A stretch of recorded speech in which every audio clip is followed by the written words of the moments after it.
algérien, les coulisses du pouvoir algérien, mais les services secrets algériens ont la réputation de plutôt être bien informés.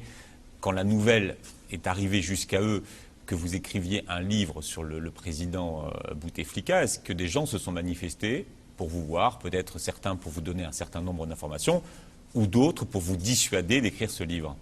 Je vais être très clair et très franc, oui, ils se sont manifestés. Beaucoup de personnes de différentes officines, y compris des services, se sont manifestés. Alors comment ça se passe dans ces cas-là? Ah, comment ça se passe? Expliquez-nous, parce que est-ce qu'on vous appelle, est-ce qu'on vous rencontre, est-ce qu'on vous écrit, est-ce qu'on vous envoie des mails? Non, on vous écrit certainement pas. Non, mais on pourrait vous envoyer un message sur votre... Disons que les institutions officielles, quand elles ont appris l'existence de ce projet, m'ont contacté pour essayer de comprendre quelle en allait être l'orientation. J'ai dit que ça allait être un pamphlet. Et on a voulu m'en dissuader. Ensuite, il y a eu un autre niveau. Mais comment est-ce qu'on vous dissuade dans ces cas-là? Qu'est-ce qu'on vous dit? Il y a des gens corrects qui vous donnent des conseils en vous disant c'est pas le moment, ce n'est pas opportun, la situation est difficile, il faut être patient, il va y avoir un changement, etc. Ça pour les gens les plus corrects.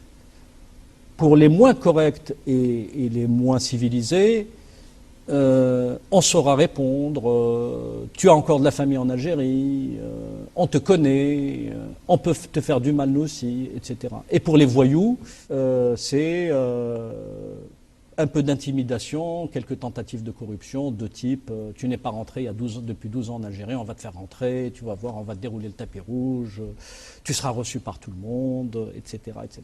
Alors évidemment, la réponse est dans le livre, puisque ce livre a existé, et aujourd'hui il existe, bel et bien, et il y en aura d'autres. Vous racontez justement que Mohamed Meguedem, d'abord, fait tout pour vous rencontrer.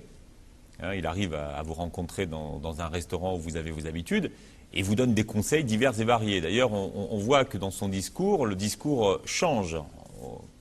Alors d'abord, j'ai tenu à immortaliser, parce que il y a des gens qui sont lâches, qui ne s'assument pas.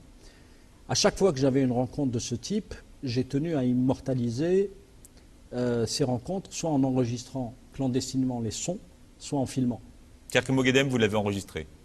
J'ai tout immortalisé. Je vais vous faire une confidence, puisqu'on est entre nous. J'ai filmé ou enregistré toutes les personnes que j'ai rencontrées. Voilà. C'est une manière de fonctionner. Aujourd'hui, quand Moguedem vous parle du Premier ministre algérien, ça, vous l'avez enregistré? Non seulement je l'ai enregistré, mais j'ai mieux que ça. J'ai un témoin. J'ai un témoin que j'ai cité. Parce que je connais un peu la nature de ces gens-là. Encore une fois, on revient à l'idée de tous ne sont pas pourris, je n'amalgame pas tout le monde. Mais le profil de Meguedem, qui vient et qui, en gros, tente de vous dissuader en vous faisant croire qu'il est envoyé par le général Toufik, le chef des services secrets, ou qu'il est envoyé par le président Bouteflika. Ou après, vous vous rendez compte peut-être qu'il est dans une démarche plutôt personnelle. Et ces gens-là gravitent autour du système et profitent de ce même système depuis des années. Alors je ne sais pas si quelqu'un l'a envoyé ou s'il est venu de son propre chef. Mais qu'importe.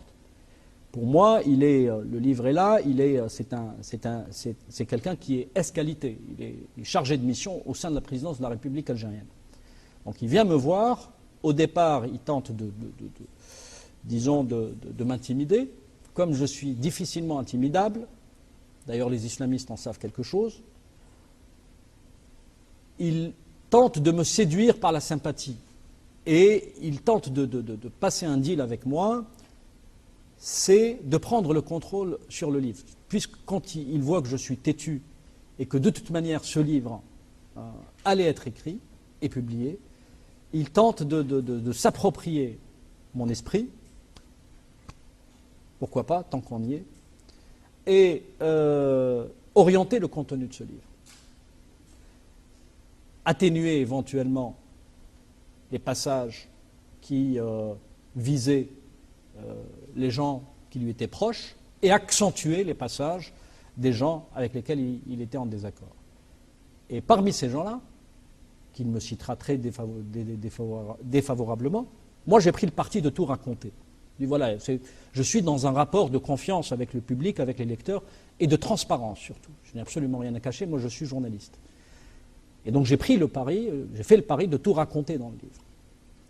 Naturellement, j'ai expurgé les parties les plus indécentes, parce que comme c'est quelqu'un de très vulgaire, et comme il parle au-dessous de la ceinture, je n'ai pas voulu tout relater. Mais j'ai tout enregistré. Il a fait une fixation sur 2 personnalités, par exemple.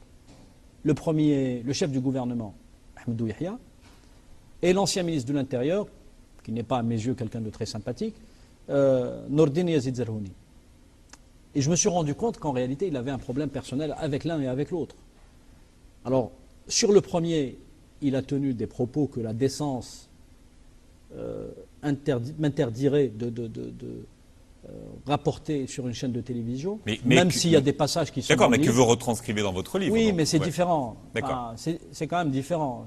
D'accord, mais là, c'est lui on est sur une chaîne de télévision. Mais c'est lui qui vous le dit. Le rapport au livre, c'est un rapport personnel. Il y a un lecteur et un livre. Là, la télé, les gens regardent en famille. Je veux dire, je veux aussi ménager les susceptibilités culturelles locales.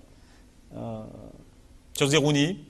Sur Zerhouni, alors, une anecdote, par exemple, il me dit que Zerhouni a construit un